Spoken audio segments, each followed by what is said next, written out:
सोमनाथाय नमः। ॐ मल्लिकार्जुनाय नमः। ॐ महाकालेश्वराय नमः। ॐ ओंकारेश्वराय नमः। ॐ वैद्यनाथाय नमः। ॐ भीमशंकराय नमः। ॐ रामेश्वराय नमः। ॐ नागेश्वराय नमः।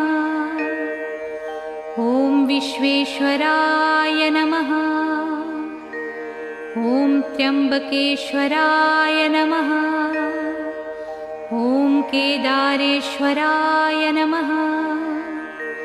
ॐ भुस्मेश्वराय नमः।